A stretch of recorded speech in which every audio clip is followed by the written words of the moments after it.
During a store robbery, Warren McCluskey, an African-American man, shot and killed Frank Schlatt, a Caucasian Atlanta, Georgia, police officer. McCluskey was convicted of 2 counts of armed robbery and 1 count of murder in the Superior Court of Fulton County, Georgia, on October 12, 1978. The jury recommended the death penalty as punishment for McCluskey. He received the death sentence. He then unsuccessfully sought post-conviction relief at the state level in the state courts. Then he filed for habeas corpus relief at the federal level in the federal courts.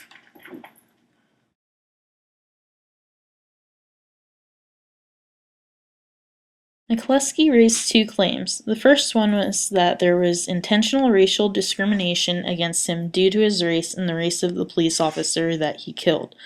The second claim was that there was too much of a risk that race was influencing the death penalty in the state of Georgia. His evidence was the Baldus studies, a pair of studies done by David Baldus, a law professor at the University of Iowa.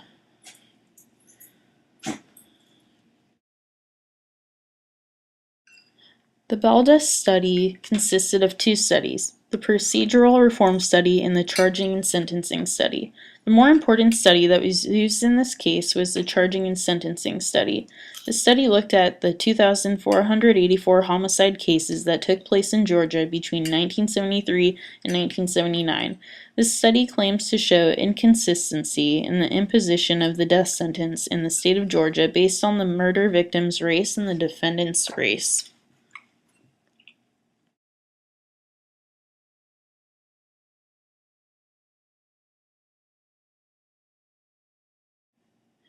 Baldus and his colleagues performed a multiple regression analysis, which is a statistical process for estimating the relationships among variables to take into account all 232 variables in order to determine how they affected who eventually received the death penalty.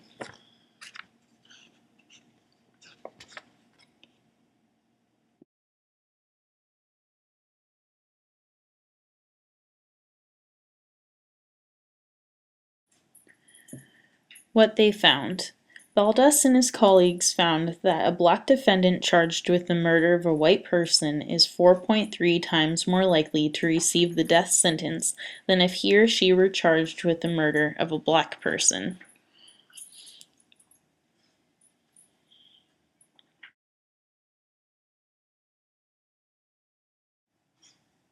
The study also found that in instances where a Caucasian victim was killed by an African American defendant, the defendant was 22 times more likely to be sentenced to death than if the victim was also African American.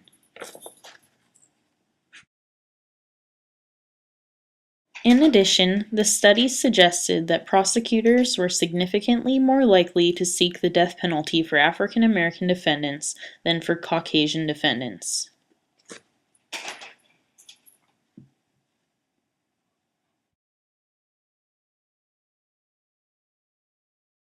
Procedural history. The district court did not find the statistics were completely valid, so they denied his claim. In addition, they found several weaknesses in the study. These include incomplete data, unknown variables, and unorganized methodology. The Court of Appeals assumed that the study was valid, but did not find that the statistics demonstrated unconstitutional discrimination or irrationality, and in essence, they found that the study did not demonstrate his 8th or 14th Amendment claims. The Supreme Court affirmed the Court of Appeals decision. Supreme Court decision. The Supreme Court rejected McCluskey's claim, citing that in cases contending racial discrimination, the defendant has to prove that the decision makers, for example the jury, has to have acted with discriminatory rationale in that specific case. In addition, they found that the statistical evidence showing discrimination throughout the state of Georgia was not ample proof that discrimination took part in the sentencing.